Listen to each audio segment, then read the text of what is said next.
On n'en sait rien et c'est peut-être justement cela la source d'inquiétude. Mais ce qui est vrai pour la politique africaine de Donald Trump l'est également dans la plupart des domaines, y compris d'ailleurs dans le domaine économique au niveau même des États-Unis. C'est-à-dire que la campagne a été tellement focalisée sur les personnalités que finalement la plateforme programmatique des candidats n'est pas vraiment connue.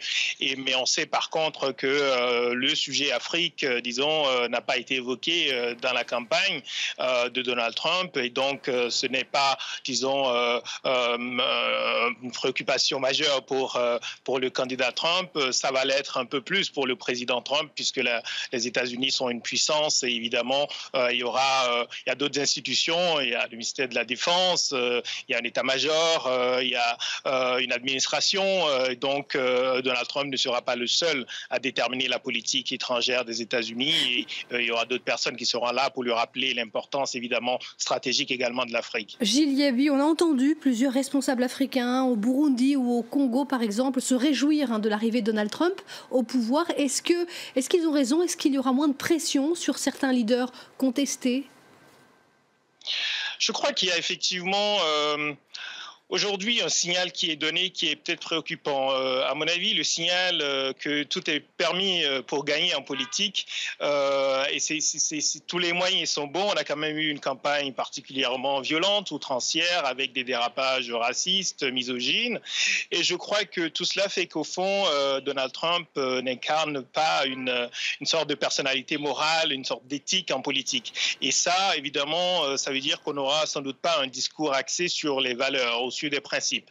Et ce sera une vraie rupture avec Barack Obama, qui sur le plan de l'action n'a pas nécessairement changé grand-chose dans la politique américaine en Afrique, mais au moins sur le plan du discours, il avait des discours très forts sur la gouvernance, sur les institutions, la nécessité de protéger, de renforcer les institutions. Et je crois qu'avec Donald Trump, on sera focalisé sur les intérêts économiques et stratégiques des États-Unis. Les et donc, intérêts effectivement, stratégiques. cela peut être considéré. Oui. Les intérêts stratégiques, justement, vous en parlez en matière de sécurité, notamment. Qu'en sera-t-il du dispositif américain pour lutter contre le terrorisme dans le Sahel, notamment, ou encore au Nigeria?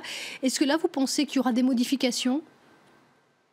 Je suis pas sûr qu'il y aura des bouleversements majeurs. À nouveau, les États-Unis sont une puissance, un pays organisé avec différentes institutions de contre-pouvoir et avec également une conscience, pas nécessairement au niveau de la présidence, mais une conscience au ministère de la Défense, chez les militaires qui sont impliqués depuis longtemps dans l'action antiterroriste en Afrique. Je pense qu'ils vont évidemment conseiller au président américain de continuer, disons, sur la lancée de ces dernières années, c'est-à-dire d'avoir une présence notamment dans la Corne de l'Afrique par rapport à la Somalie au Shebab, mais également une présence en Afrique de l'Ouest de manière à surveiller le Sahel. Je ne suis pas sûr qu'on aura une rupture dans cette approche simplement parce qu'on aura changé de président.